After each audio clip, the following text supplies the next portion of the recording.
오늘 주시는 하나님의 말씀은 시편 22편 1절의 말씀입니다. 제목은 신앙생활은 금식과 잔치의 랩소디.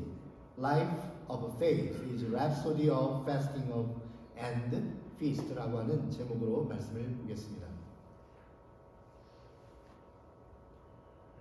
시편 22편 1절 말씀 저와 여러분이 함께 공독하여 올리겠습니다. 시작. 나의 하나님 어찌하여 나를 버리십니까? 어찌하여 그리 멀리 계셔서 살려달라고 울부짖는 나의 간구를 듣지 아니하십니까? 아멘.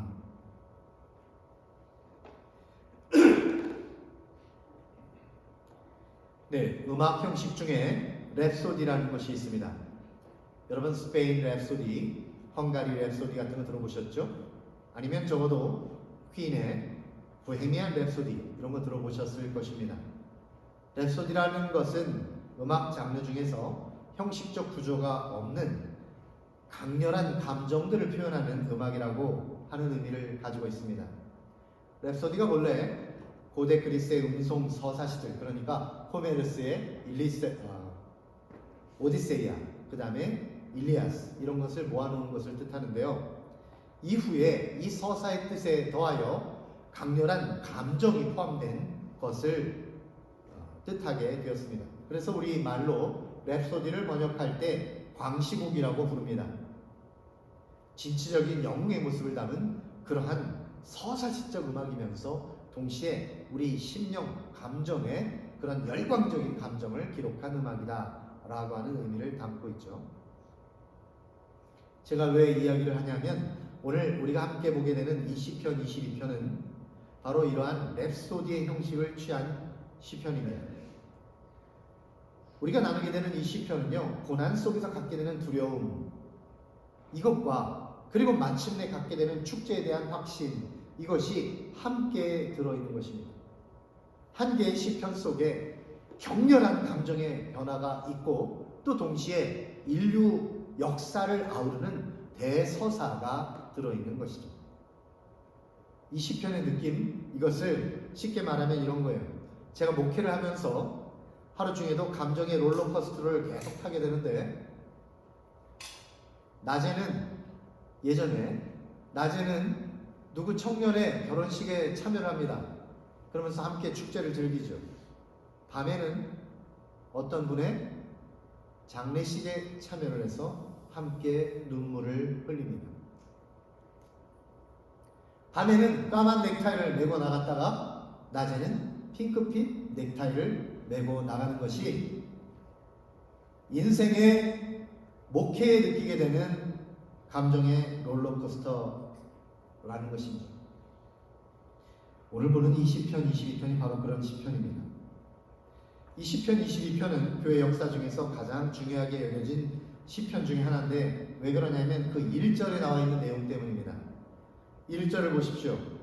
나의 하나님 어찌하여 나를 버리십니까? 어찌하여 그리 멀리 계셔서 살려달라고 울부짖는 나의 간구를 듣지 아니하십니까?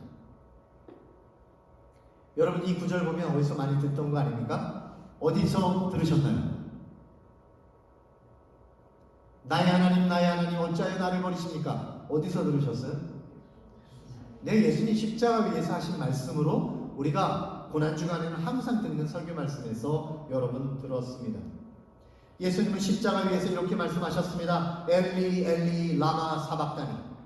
이게 바로 나의 하나님 어찌하여 나를 버리십니까? 라고 하는 시편 22편 1절의 이 외침 그대로였습니다. 그러니까 예수님이 십자가 위에서 마지막으로 외치신 외침이 시편 22편을 암송하신 것이다 라고 하는 것이죠. 이 시간에 우리는 이러한 시편 22편을 함께 이제 살펴보면서 우리 인생이라는 게, 우리 신앙생활이라는 게 어떤 것인지 우리가 함께 알아보도록 하겠습니다. 제가 이 말씀의 제목을 뭐라고 했냐면 신앙생활은 금식과 잔치의 랩소디다. Fasting and Feast의 그런 랩소디라고 제가 말씀을 드렸는데 이 제목도 여러분 어디서 많이 들어보셨을 거예요. 어디서 들어보셨나요?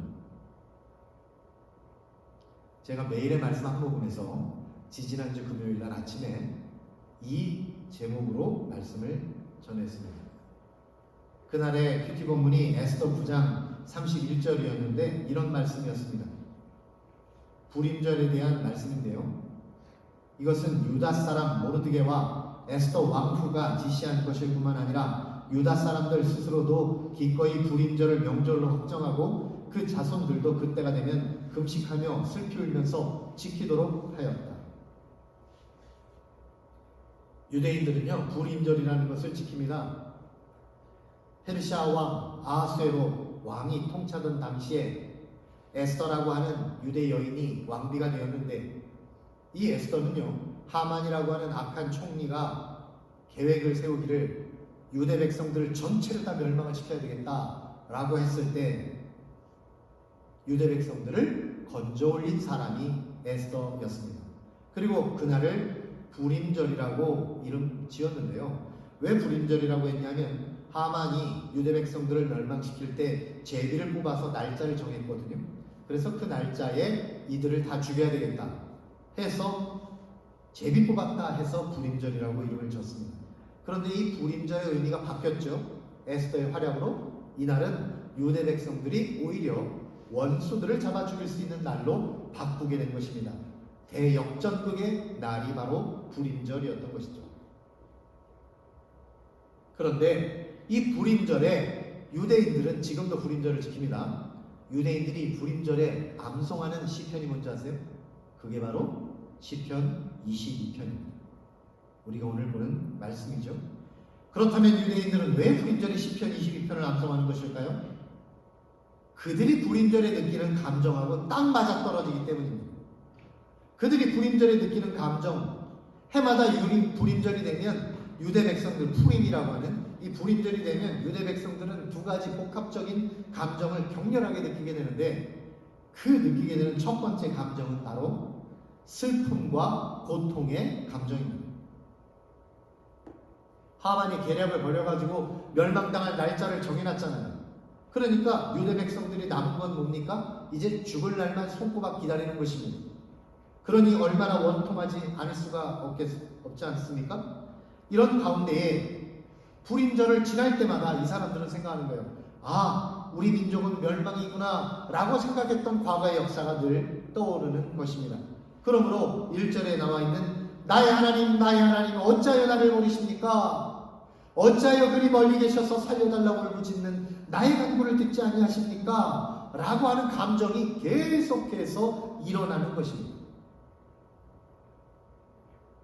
그래서 에스더 왕비가 유대 백성들한테 말했잖아요. 나도 금식할 테니까 여러분들도 금식하십시오. 이제부터는 우리가 죽었구나 생각하고 기도에 매달리십시오.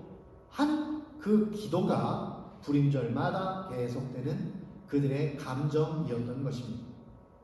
그런데 유대 민족이 불임절에 느끼게 되는 두 번째 감정, 그것이 뭐냐면 기쁨과 축제의 감정입니다. 왜 그렇게 되었을까? 에스더가 영웅적 활약을 했죠. 죽으면 죽으리다 하고 아하수에로한테 나갔어요. 그리고 나서 그가 그의 소원을 나중에 말하게 되는데, 그 말한 날짜로 인해서 어떻게 됐습니까? 제비 뽑아 정해진 그날에는요, 유대 민족이 스스로 자기를 방어할 수 있을 뿐만 아니라 만약에 누군가 쳐들어오는 원수가 있다, 그러면 어떻게 한다? 그들을 완전히 멸망시킬 때까지 계속해서 싸울 수 있다라고 하는 권리를 받은 것입니다. 그러니까 불임절의 끝은 기쁨과 나눔과 웃음꽃이 활짝 피는 축제 잔치가 될 수밖에 없는 것이죠. 그래서 시편 22편의 뒷부분을 보시면 그런 축제의 노래가 담겨 있습니다. 24절, 그는 고통받는 사람의 아픔을 가볍게 여기지 않으신다. 그들을 외면하지도 않으신다. 부르짖는 사람에게는 언제나 응답하여 주신다. 그리고 26절, 이거는 가난한 사람들이 이렇게 말한다는 거예요.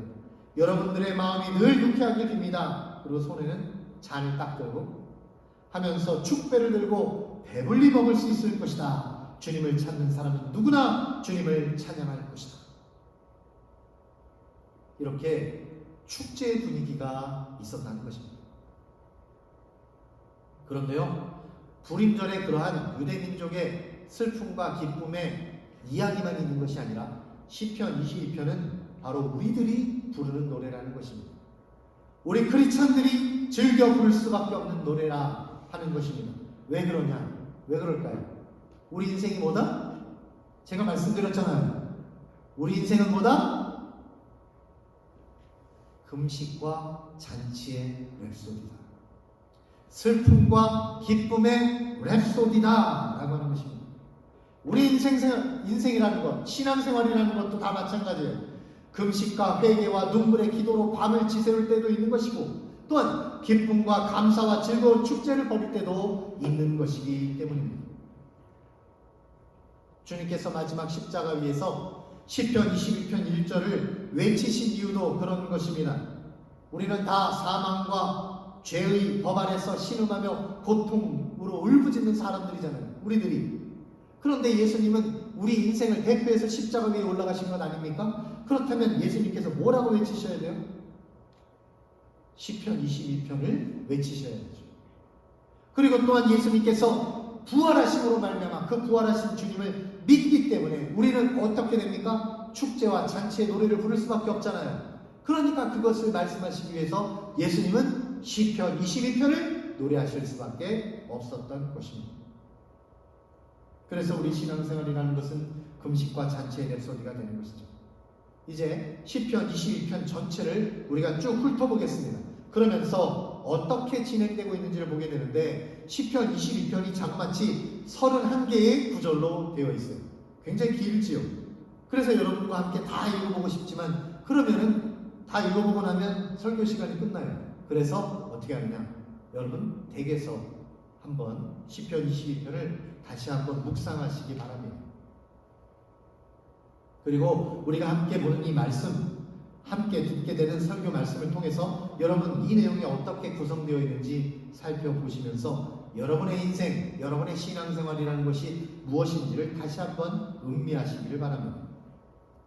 시편 22편을 제가 7개의 내용으로 나누어서 설명을 드리겠습니다. 제가 왜 7개의 내용으로 나눴느냐? 이 시편 22편을 새번역 성경으로 읽어보면 계속해서 그러나 라고 하는 접속사로 연결되어 있는 것을 보게 됩니다. 영어 성경으로는 yet이라고 하는 그런 단어로 연결이 되어 있는 것이죠. 그 그러나라고 하는 단어를 통해서, 그러나라는 게 무슨 뜻이에요? 앞의 내용과 뒤의 내용이 다르다는 것입니다. 그러나, 그리고 그 다음이 또 그러나 이렇게 된다는 거예요. 그러니까 이 내용이 계속 어떻게 되고 있느냐? 슬픔, 그러나 기쁨, 그러나 고통, 그러나 환희, 그리고 금식과 잔치가 계속해서 반복적으로 나오고 있는 것이죠. 그래서 그러나라고 하는 접속사를 통해서 여러분에게 이제 7개의 장면의 그림을 알려드리겠습니다. 첫 번째 장면의 제목은 고난 가운데 탄식하다 라고 하는 장면입니다. 고난 가운데 탄식하다. 1절 말씀을 저와 여러분이 함께 읽겠습니다. 시작. 나의 하나님, 나의 하나님, 어찌하여 나를 버리십니까? 어찌하여 그리 멀리 계셔서 살려달라고 울부짖는 나의 간구를 듣지 아니하십니까? 본래 이 시편을 쓴 사람이 누굽니까? 다윗이죠. 다윗. 예, 좋습니다. 그런데 이 구절을 보면 다윗이 지금 죽을 것 같은 상황에 놓여 있음을 알 수 있습니다. 다윗의 대적들이 이제 다윗을 거의 잡아 죽일 만한 상황이 되었던 거예요. 막 쫓아가고 다윗을 딱 잡아갖고 죽이려는 그 상황에 있는 것이에요. 그런데요, 이 상황은 또 무엇과 같으냐면 유대 백성들이 하만의 악한 계략에 의해서 다 꼼짝없이 죽게 된 상황하고 똑같은 거예요. 그런데 이 상황이 딱 누구와 같으냐면 오늘날 우리 인류들, 악한 사단의 계략으로 우리가 범죄하여서 이제 다 멸망을 당하게 된, 지옥불에 들어가게 된 우리들의 상황하고 똑같은 것입니다. 그런데 이러한 탄식을 누가 했다? 십자가 위에 계신 예수님께서 외치셨다라고 하는 것이 중요합니다. 참 이상하지 않습니까? 예수님은 이미 태초 이전부터 십자가를 지시기로 마음의 결정을 하신 분이에요. 그리고 예수님은 이 가운데에서 인생을 사실 때도 그냥 십자가를 향해서 똑바로 걸어가셨습니다. 그런데 이제 와서 뭐라고 말씀하세요? 십자가 위에서 죽으시면서 나의 하나님 어찌하여 나를 버리십니까? 라니요. 이게 무슨 말입니까? 예수님 왜 이런 말씀하시는 거예요? 이유가 그것입니다. 하나님의 아들 예수님께서는 이미 태초 이전에 모든 인류 역사를 다 보셨어요. 창조가 어떻게 진행되는지. 성부 하나님께서는 창조의 진행을 딱 보여주시면서 말씀하시기를 인류가 반드시 타락을 한다. 범죄하는 거야. 다 죽게 생겼어. 어떻게 할까? 그런데 하나님께서 너무 감사한 것이 창조를 취소하지 않으셨다는 거예요. 우리가 죽을 때. 우리가 멸망하지만 그러나 창조를 취소하지 않으시고 대신 뭐하냐? 우리를 구출할 계획을 세우셨습니다. 그것이 무엇이냐면 아주 중요한 결정인데 사랑하는 아들 예수, 성자 예수님을 이 땅에 사람으로 보내시는 거예요. 그리고 예수님 머리 위에다가 인간의 모든 고통과 괴로움, 무서운 죄의 형벌을 예수님 머리 위에다가 다 부어 넣는 것입니다. 왜 그렇습니까? 그 길만이 우리 인류를 구출할 수 있는 유일한 길이었기 때문에.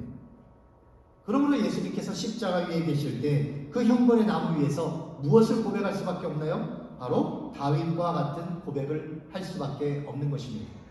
왜 그렇습니까? 이것이 우리 인류의 현주소이기 때문에, 우리 모든 인류가 이렇게 외칠 수밖에 없는 상황이었기 때문에, 우리들이 받을 형벌을 예수님이 받으시기 위해서는 우리가 받는 고통을, 우리가 받는 그 절망을 예수님이 받으셔야 했기 때문에 예수님은 십자가 위에서 이러한 탄식을 외치실 수밖에 없으셨다라는 것입니다. 그런데 두 번째 장면으로 넘어갈 때 그러나 라는 말이 있다고 했죠. 그러나라는 말과 함께 두 번째 장면으로 넘어갑니다. 그 두 번째 장면의 제목은 믿음으로 하나님께 구원을 요청하다라고 하는 장면입니다. 여러분 3절을 함께 읽겠습니다. 시작. 그러나 주님은 거룩하신 분, 이스라엘의 찬양을 받으실 분이십니다. 그러나, 그리고 5절을 읽겠습니다. 시작. 주님께 부르짖었으므로 그들은 구원을 받았습니다. 주님을 믿었으므로 그들은 수치를 당하지 않았습니다. 이 말씀을 보면 우리 인생이라는 게 맨날 탄식만 있는 것은 아니다 라는 것을 알 수 있습니다. 우리 인생 속에는 찬양과 기쁨과 확신도 같이 있다는 거예요. 그런데 중요한 건 뭐냐면 이 절망 속에서 희망을 찾아내는데 아주 중요한 역할을 하는 게 한 가지 있다는 거예요. 우리가 그걸 가지고 있어야 돼요. 그게 무엇일까요? 이게 있어야 됩니다. 그래야지 절망이 희망이 되고 슬픔이 기쁨이 됩니다. 이게 뭐죠? 네, 그렇습니다. 믿음이 있습니다. 지금 눈앞에 아무런 희망의 빛이 보이지 않을지라도 우리는 이 곤고한 삶으로부터 반드시 벗어날 수 있다라고 하는 소망을 바로 믿음을 통해서 갖게 되는 것입니다. 예수님께서 하나님의 아들이시잖아요. 그러니까 능력이 많으시잖아요. 오병이어의 기적도 벌이시는, 10병 더 되는 천군 천사도 불러내실 수 있는 능력의 하나님이시죠. 그런데 예수님이 십자가 위에 올라가실 때는 그 모든 능력이 다 없어졌습니다. 그걸 갖고 십자가 위에 올라갈 수가 없어요. 그래가지고는 우리 인류의 죄를 짊어지실 수가 없기 때문에. 그래서 십자가 위에 계신 예수님은 어떤 분이냐? 능력이 하나도 없으신 분입니다. 그런데 십자가 위에 올라가실 때 딱 한 가지 능력은 갖고 계셨어요. 그 능력이 뭔지 아세요? 그 능력이 뭘까요? 바로 예수님이 딱 한 가지, 이 능력만은 결코 놓지 않으신 능력이 있습니다. 그게 뭘까요? 방금 했잖아요. 여지껏 앞에 약간 여러분에게 사인을 줬잖아요. 뭐죠? 믿음. 믿음이라고 하는 능력을 여전히 가지고 있었던 것입니다. 하나님 아버지께서는 반드시 나를 구해주실 것이다. 반드시 죽음으로부터 나를 일으켜 주실 것이다.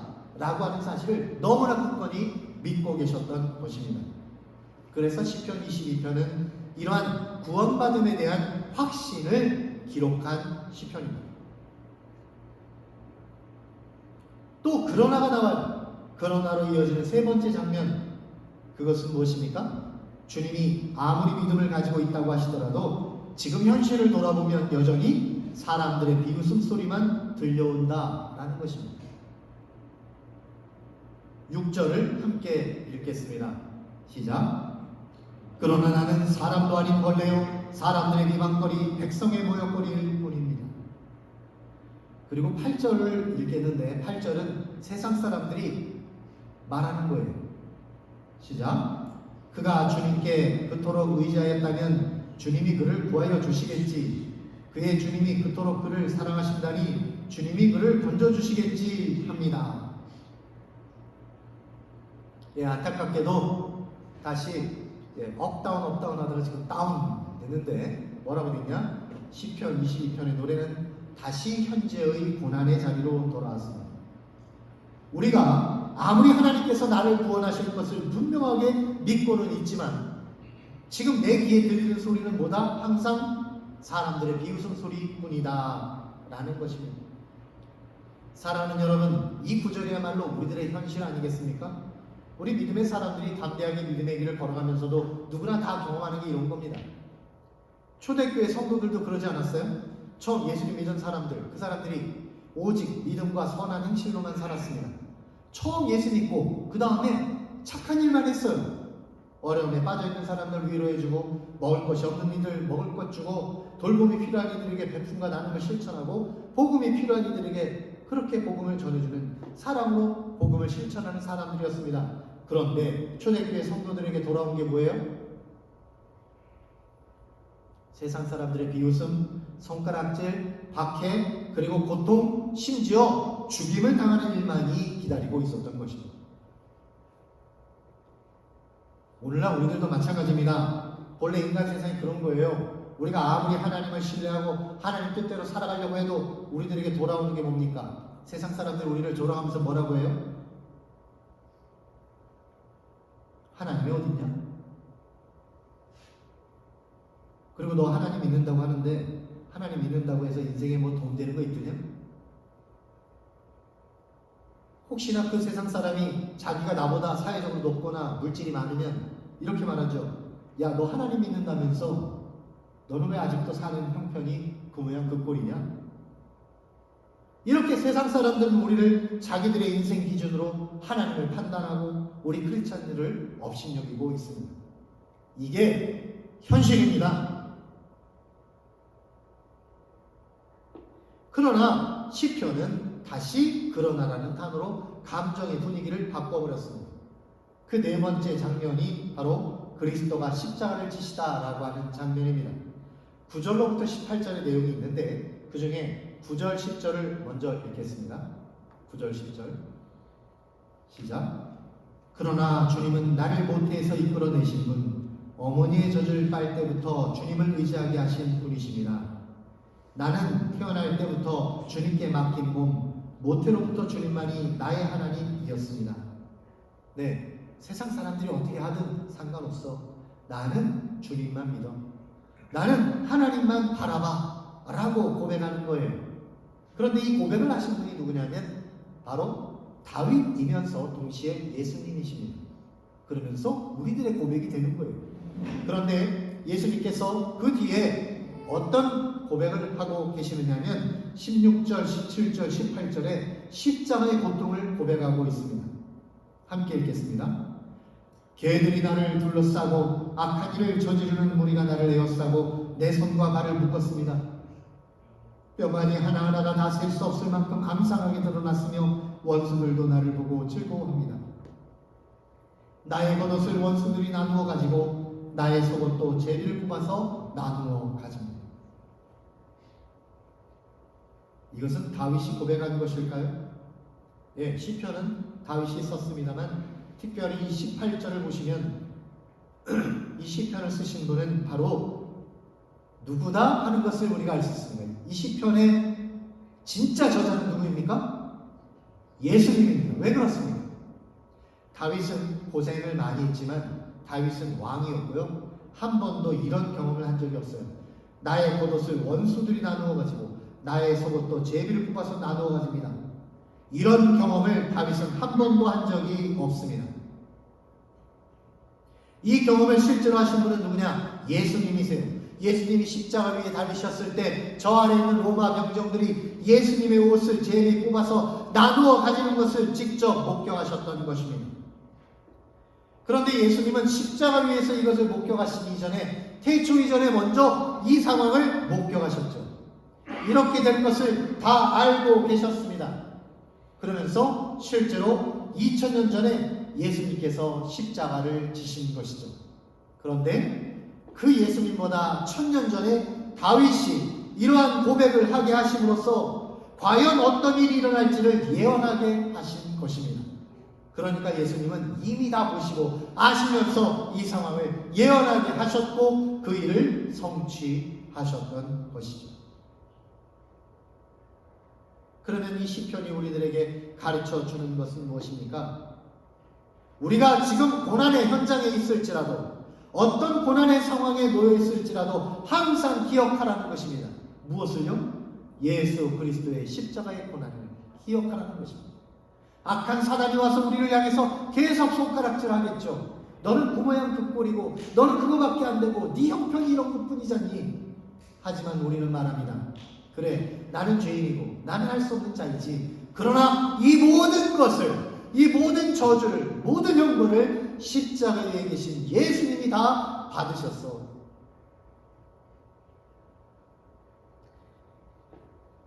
이러한 대역사가 들어있는 것이 시편 22편이에요. 그래서 우리는 이 시편 22편을 고난의 현장이 담겨있는 인류 역사의 대서사다라고 말하는 것입니다. 그러면서 장면은 5번째 것으로 옮겨집니다. 그 내용은 제목을 정하자면 예수님의 믿음대로 이루어진다라는 것입니다. 19절 말씀, 19절을 여러분 함께 읽어보겠습니다. 시작. 그러나 나의 주님 멀리하지 말아 주십시오. 나의 힘이신 주님 어서 빨리 나를 도와 주십시오. 간절히 기도를 하고 있죠. 그런데 21절에서 놀라운 고백을 하고 있습니다. 21절 시작. 사자 입에서 나를 구하여 주십시오. 들소의 뿔에서 나를 구하여 주십시오. 주님께서 나의 기도를 들어주셨습니다. 이 구절은 세 번역에서 번역되었고 또 NASB라고 하는 영어 성경에서도 바로 나의 기도를 들어주셨습니다라고 고백을 하고 있습니다. 하나님께 간구하는 이 기도 속에는 참으로 놀라운 비밀이 숨겨져 있습니다. 이 비밀이 뭐냐면 우리가 이 고난의 현장 속에 있지만은 시편 기자가 한 이 고백 그대로라는 거예요. 주님께서 나의 기도를 들어주셨습니다 라는 것입니다. 이게 무슨 말이냐? 우리는 기도를 하면서 이런 생각이 들 거예요. 이게 이루어질까? 우리의 기도대로 응답될까? 의심할 때도 있죠. 그러나 기도하면서 우리는 이미 알게 되는 것입니다. 이 기도는 들어주셨다라는 것이죠. 우리 고난 속에는요, 이미 기쁨이라고 하는 것이 내재되어 있습니다. 우리가 금식을 하지만 금식 속에는 이미 축제가, 우리들의 축제가, 페스티벌이 그 속에 들어있다는 것입니다. 어떻게 그럴 수 있을까? 고난과 기쁨이 전혀 다른 것이잖아요. 금식과 축제가 전혀 별개의 것이죠. 그럼에도 불구하고 이것이 하나가 될 수 있는 이유, 그것은 무엇 때문이다? 우리의 믿음 때문이라는 것입니다. 믿음, 그 믿음이 있기 때문에 믿음으로 인해서 고난이 기쁨으로 바뀌게 되는 것이고 금식은 축제로 이어지게 되는 것이죠. 그런데 여기서 우리가 착각하면 안 되는 것이 있습니다. 그 믿음을 우리가 스스로 만들어내는 것이라고 착각하면 안 돼요. 그 믿음은 우리가 만들어낸 것도 아니고 우리가 만든 것도 아닙니다. 그 믿음은 바로 우리 주 예수 그리스도로부터 비롯된 믿음이다라는 것입니다. 십자가 위에서 이 고백을 시편 22편을 외치고 있는 분은 우리 주 예수님 아닙니까? 그래서 로마서 1장 17절에서는 그 내용이 이렇게 들어있습니다. 복음에는 하나님의 의가 나타나서 믿음으로 믿음에 이르게 하나니 기록된 바 오직 의는 믿음으로 말미암아 살리라 함과 같으니라.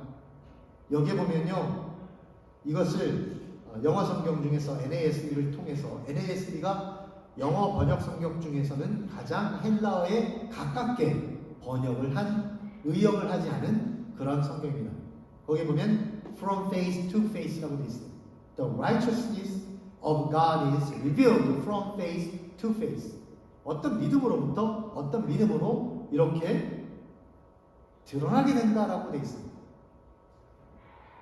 그러면 어떤 믿음으로부터일까요? 이 믿음이 바로 여기에 대한 해석이 여러 가지가 있는데 이것을 우리 일반인들이 이해하기 가장 쉬운 방법은 어떤 믿음으로부터? 누구의 믿음으로부터? 예수님의 믿음으로부터 우리들에게 그 믿음이 이어지게 된다는 뜻입니다.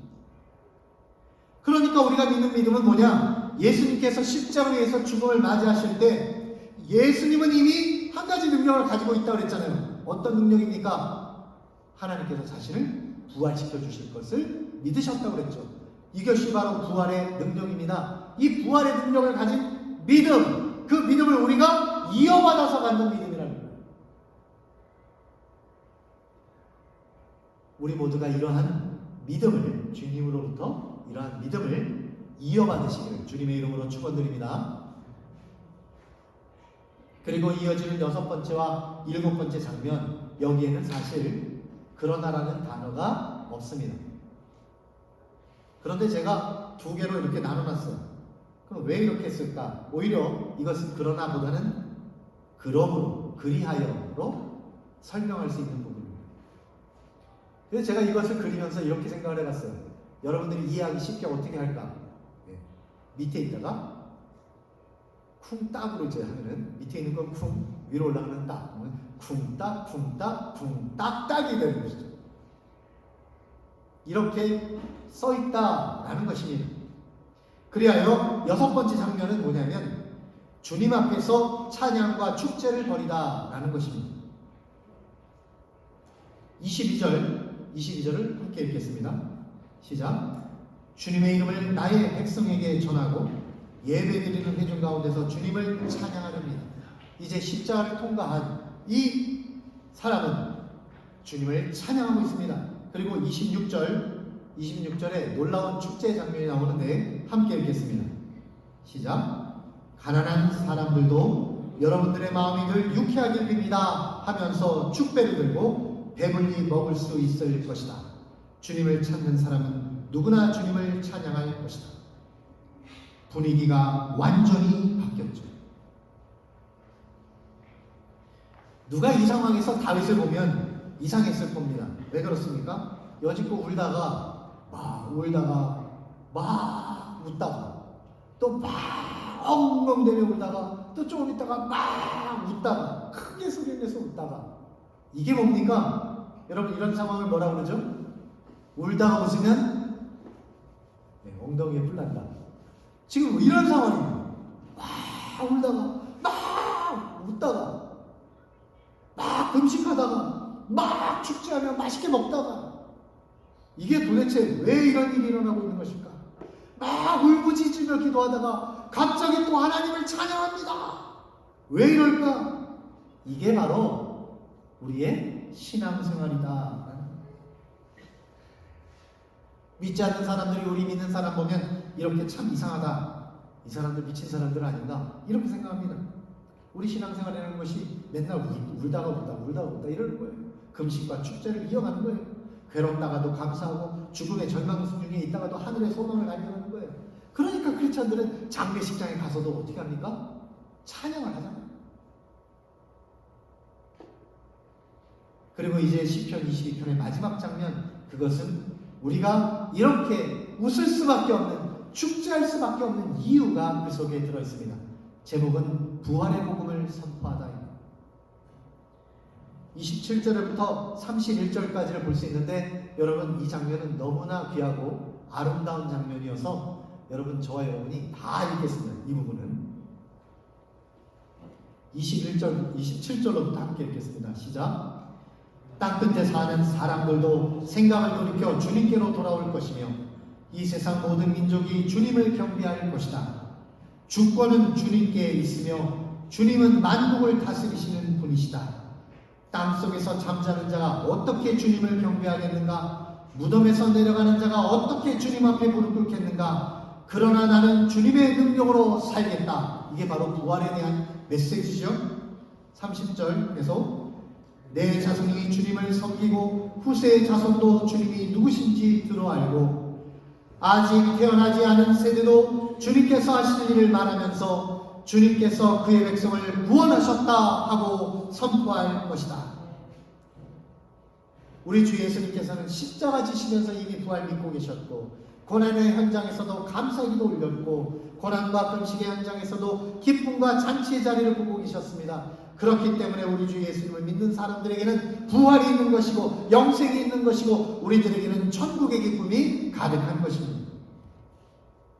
그러므로 사랑하는 여러분, 우리는 금식과 기도를 통해서 우리들 자신의 죄와 더러움과 거짓과 연약함 모두 내려놓게 되시기를 바랍니다. 주님의 능력으로 우리에게 덧입혀 주시고 세상과의 영적 전쟁에서 승리하게 해달라고 요청하시기 바랍니다. 그리고 죽으면 죽으리다 라고 하는 각오로 바르고 깨끗한 의로운 길을 향해서 인생 여정을 달려가시기 바랍니다. 그리고 그와 동시에 우리는 매 순간마다 승리 주시고 기쁨과 만족 주시는 주님께 찬송과 경배를 올리시기 바랍니다. 형제 자매들이 함께 모여서 맛있게 밥 먹고 잔치하고 이웃을 초청하여 함께 나누고 복음의 노랫소리가 땅끝까지 울려 퍼지게 하시기를 바랍니다.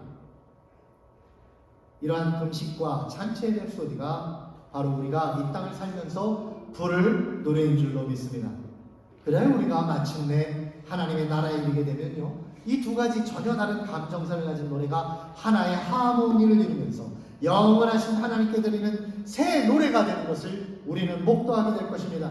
우리 모두 그날을 바라보면서 소망하면서 기대하면서 눈물과 웃음이 함께 섞여있는 인생 여정 힘차게 전진하여 가시기를 주님의 이름으로 축원드립니다. 아멘.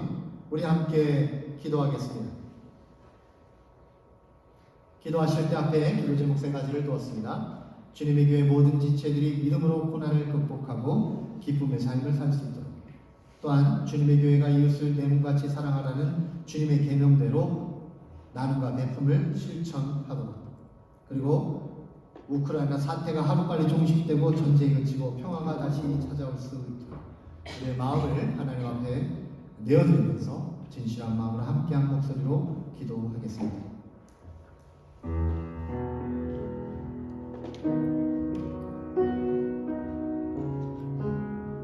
살아계신 주 하나님, 참으로 돌아보고 돌이켜보면 우리 인생은 너무나 힘들고 어려울 때가 많이 있었습니다. 왜 인생은 이렇게 힘들고 고난이고 나의 하나님 어찌하여 나를 버리십니까? 외칠 수밖에 없었던 상황들이었습니다. 그러나 이 상황들도 주님은 다 이미 하셨고 이미 다 보셨습니다. 주님께서 저희들을 위하여 이 모든 난관, 환난으로부터 벗어나게 하시려고 이미 태초일 전부터 십자가를 계획하시고 부활을 작정하신 것을 저희들은 믿습니다. 십자가에 올라가신 예수님께서 그 사실을 분명히 믿고 모든 능력을 내려놓지만 그러나 믿음의 능력을 가지고 그 상황 속에서 주님께서 모든 고난을 감당하신 것을 믿습니다. 주님의 부활과 함께 우리도 부활될 것을 믿사오니 주님이여 그 소망을 가지고 그 아름다운 기쁨을 가지고 우리가 날마다 축제하는 인생 될 수 있도록 주님 인도하여 주옵소서. 인생이 어렵고 힘이 들 때가 많이 있지만 사람들이 손가락질하고 비웃을 때도 많이 있지만 그리고 너 지금 못하고 있냐고 그렇게 우리를 끌어들이는 사람들도 많이 있지만 그러나 우리가 진실로 주 예수의 믿음을 이어받았어. 그 믿음으로 말미암아 참다운 축복의 축제의 자리에 날마다 나아가는 저들 될 수 있도록 인도하여 주시옵소서. 뿐만 아니라 우리만 기쁨으로 우리만 잘 먹고 우리만 잘 사는 것이 아니라 주님의 교회가 이웃을 내 몸같이 사랑하고 주님의 계명대로 나눔과 배품을 실천하는 자들이 되기를 원합니다. 주님께서 아직도 우리를 이 땅에 두신 이유는 우리들에게 주님의 복음을 전파하고 주님의 사랑의 복음을 전파하고 나눔과 사랑을 저희들이 이 땅 가운데 실제로 살아내도록 주께서 저희들에게 감동하여 주시기 위해서 저희들이 실제로 그렇게 살아내는 것을 보시기 위해서 저희를 이 땅 가운데 남겨두신 줄로 믿습니다.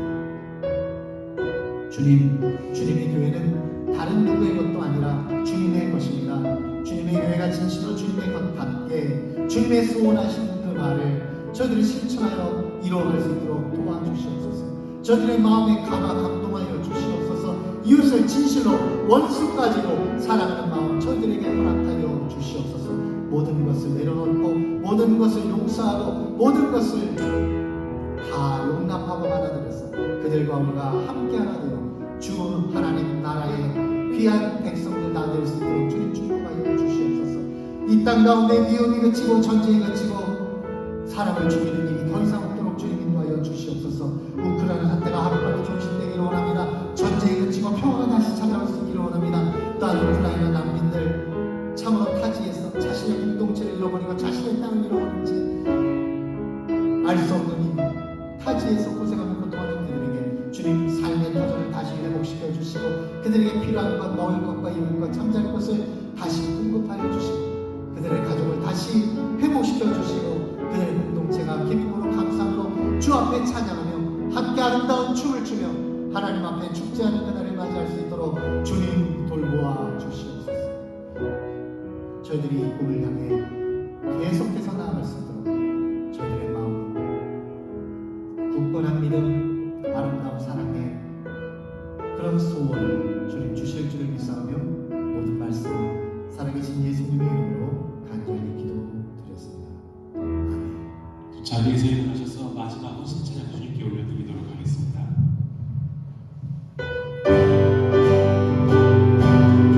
우리 힘차게 박수치며 축제하며 찬양하겠습니다.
하나님 아버지의 사랑하심과 성령님의 내주 역사 동행하심이 십자가 위에서 부활을 믿으신 우리 주 예수 그리스도의 그 믿음을 따라 부활의 축제를 향하여 담대히 전진하여 나아가기를 소망하는 사랑하는 주님에게 모든 성도들 머리에 이제로부터 영원토록 함께 하옵시기를 살아계신 예수님의 이름으로 간절히 축원하옵나이다. 아멘.